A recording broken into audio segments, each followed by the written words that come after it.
Welcome to the Deep Dive, the show where we pull the essential context and the surprising facts from the sources you share with us. Today, we are taking an exhilarating plunge into a region that really just embodies the word superlative. We're talking about the north region of Brazil, a place known as the Green Giant. And our sources gave us a spectacular and I think really different view of Brazil, one that's defined not by samba and beaches, but by, water, jungle, and immense global stakes. It's a region of extremes, isn't it? A vast territory that's often misunderstood or maybe just unknown to most people outside of Brazil. I think that's it. So our mission today is pretty straightforward. We're giving you the shortcut to understanding this enormous piece of geography, culture, and ecology. You have to grasp this one foundational truth. The North offers a completely unique dimension of what Brazil is. And crucially, of global climate stability. Exactly. And that understanding, as you see right away in the material, it all starts with scale. The North isn't just large, it is the largest region in Brazil. We're talking, almost half the entire country's landmass? Half the country. That's a staggering proportion. That's an area that could swallow most of Western Europe whole. It could. And the sources repeatedly emphasize that this isn't just about big land, it's about big ecology. We are dealing with the most biodiverse place on Earth, featuring the widest, deepest rivers and the densest rainforest left on the planet. Which is why they call it the lungs of the world. That's not just a catchy phrase. No, it's not hyperbole at all. It regulates rainfall across the entire continent and acts as a massive global carbon sink. Okay, so we've set the scale, we've set the stakes. This isn't just a geography lesson, it's a global ecosystem. But when you look at how people actually interact with this immense power, everything changes. So let's unpack how life actually works there. Well, if you think about infrastructure in terms of concrete and asphalt, you have to just throw that entire assumption out the window. Right.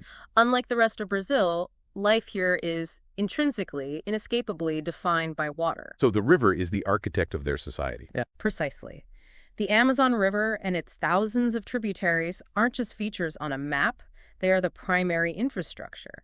The primary highways. They even call them, quite literally, as Estradas do Rio, the river roads. The river roads. Yeah. But what does that actually mean for day-to-day life, for the economy? That kind of isolation must be a huge challenge. It is. It's the central tension. Connectivity is difficult, and that defines the pace of life outside of the big cities.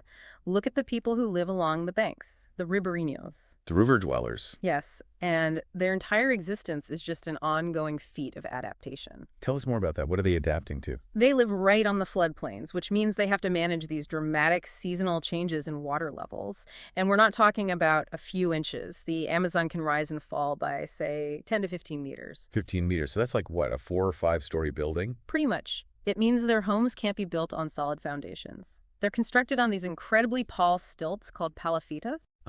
So during the wet season, what was a muddy path just becomes a waterway, and their homes are literally standing in the middle of a river. Exactly. For half the year, their community roads are you navigate them by canoe. Their entire life, fishing, farming, it's all synchronized with that rhythm of high and low water. And moving around the region itself must be a totally different experience. The sources have these amazing anecdotes about travel. You're not just hopping on a quick flight. Not at all, not even a comfortable train. Travel between major cities like Belém and Manaus, even now, often means getting on these huge multi-story riverboats. And you spend days sleeping in reeds hammocks stacked in rows, right alongside other passengers and all the cargo. It's a slow, deliberate pace. A real reality check for modern life. Yeah. And the river system itself has these incredible landmarks. The most famous has to be the Encontro das Águas, the meeting of waters, right near Manaus. This is where two rivers meet but don't mix, right? Right. It's where the dark, almost black water of the Rio Negro meets the light, muddy, yellowish water of the Solimões River. And because they have different temperatures and speeds, they flow side by side for miles without mixing. It's this perfect, visible line in the water. A powerful symbol of the forces at play there. Okay, so that isolation and that reliance on the river makes the existence of a place like Manaus even more startling. It absolutely is.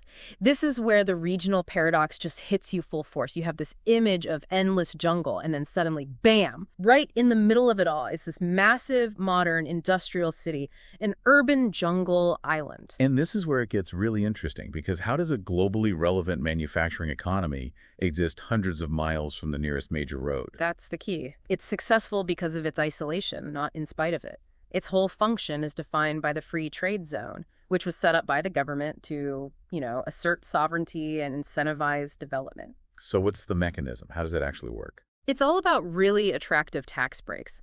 Companies that set up manufacturing plants there get huge fiscal incentives. For what kind of products? High-tech stuff, electronics, computers, motorcycles.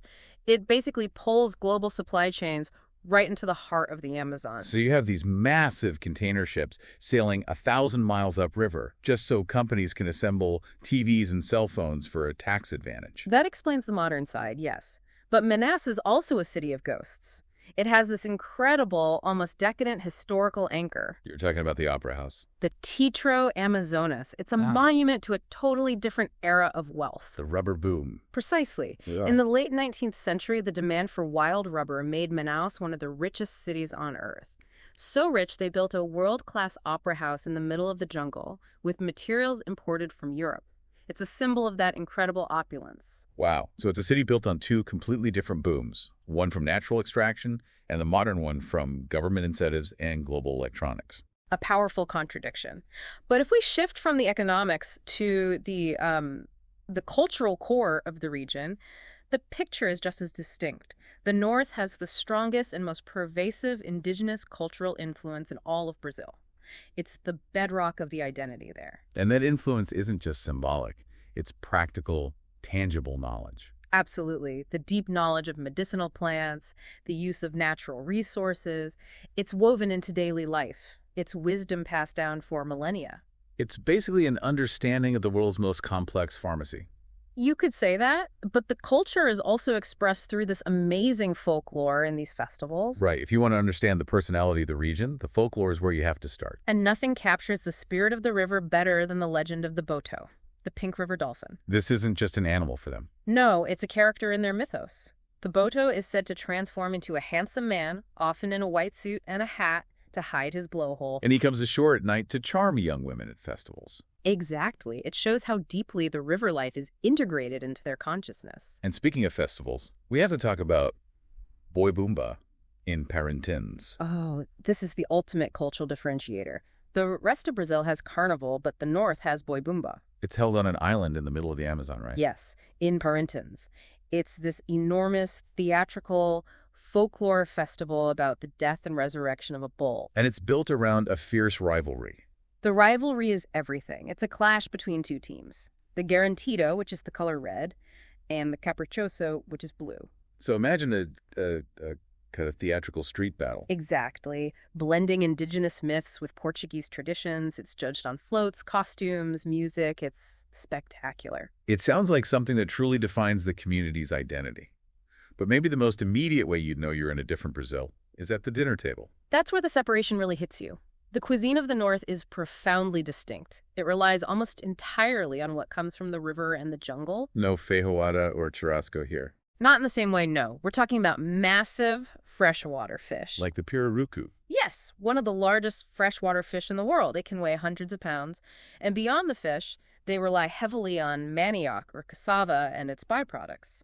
The most interesting of these is tucupi. Tucupi. This is the one with the fascinating preparation process. It is. It's a yellow broth from the wild manioc root, but the root is naturally toxic. It has cyanide compounds. So you have to know what you're doing. You do. The juice has to be boiled for hours. It's a traditional method that neutralizes the poison and makes it this foundational, safe, flavorful ingredient. That detail alone says so much.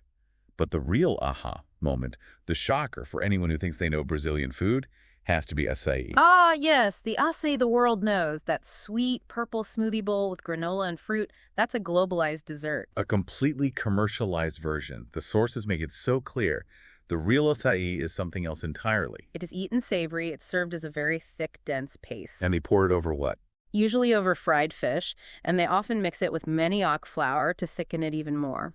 It functions like a starch or a gravy. It's high-energy fuel. It's not a dessert. It's almost never sweetened. Almost never. That just completely flips the script. It proves this region is operating on its own rules. So, let's pull all this together. We've seen the tension between the slow rhythm of the river roads and the hypermodernity of Manaus. We've seen a culture defined by deep indigenous knowledge, amazing folklore, and this unique necessity-driven cuisine. The sources keep calling the North the frontier. Right. Beautiful, mysterious, and powerful. And if we connect this to the bigger picture, the central argument is clear. This region isn't just a unique part of Brazil. As the driver of global weather patterns and a colossal carbon sink, it's vital for the entire planet's survival. Understanding the North means grasping that huge ecological responsibility. Exactly. While also appreciating the resilience of the cultures that thrive there, that have this symbiotic relationship with a very demanding environment. So we're left with this undeniable tension throughout our deep dive. You have this isolated frontier defined by the river, where people live with profound local knowledge. And yet it's also home to a hyper-modern, globally linked industrial hub like Manaus. The region is beautiful, mysterious, and so important as the lungs of the world. So the question to mull over is this. Given the immense importance of the Amazon ecosystem to the whole globe, what are the long-term implications of trying to balance that delicate, sustainable riverine culture with the massive economic pressures exemplified by Manaus? What responsibility does that knowledge place on you?